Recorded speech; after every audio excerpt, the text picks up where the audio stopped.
मनीषा को इंसाफ दो।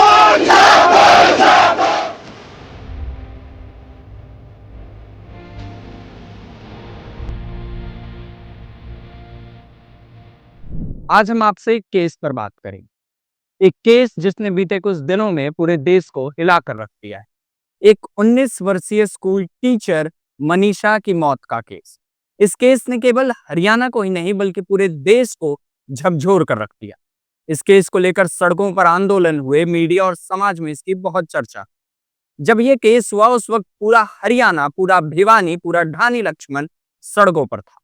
जी हाँ, इस केस में मीडिया और समाज ने अपनी अपनी किरदार निभाए, अपनी अपनी भूमिकाएं अदा की। मीडिया ने जहां पुलिस और प्रशासन से अपने सवाल रखे, वहीं समाज ने न्याय की आवाज को काफी बुलंद तरीके से प्रशासन के सामने रखा। इस केस में अगर हम मनीषा के परिवार की भूमिका की बात करें तो मामले की शुरुआत में वो स्थानीय जांचों पर भरोसा नहीं कर रहे थे। उन्होंने प्रशासन के सामने सीबीआई जांच और तमाम मेडिकल सैंपल्स की जांच एम्स में होने की मांग की।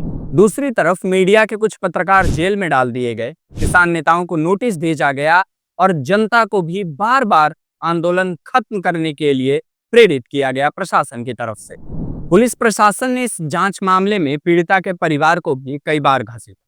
हमें भीड़ के न्याय मांगने के शोर में धाराओं की आवाज भी प्रशासन के द्वारा सुनाई गई।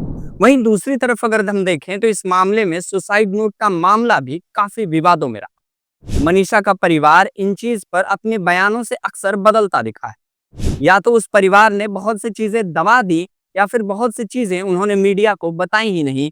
अब तो इस तरह के सवाल भी उठ रहे हैं। इस मामले को हुए लगभग 14 दिन हो चुके हैं, पर पिछले 14 दिनों में भी अभी बहुत से सवाल हैं जिनके जवाब बाकी। क्या पुलिस सच में मृतका के परिवार को डरा या धमका रही? क्या पुलिस ने इस मामले की सच में निष्पक्ष जांच की है? क्या इस मामले में गिरफ्तार पत्रकार और नेताओं के लिए कोई आवाज उठा रहा है?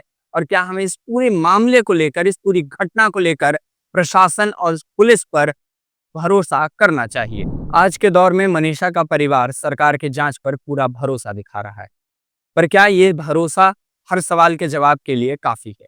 सच्चाई तो यह है कि इस मामले की एक निष्पक्ष जांच होनी चाहिए।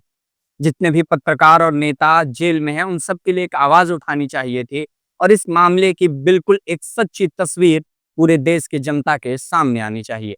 आपके इस विषय पर क्या विचार हैं? आप हमें कमेंट करके जरूर बताएं।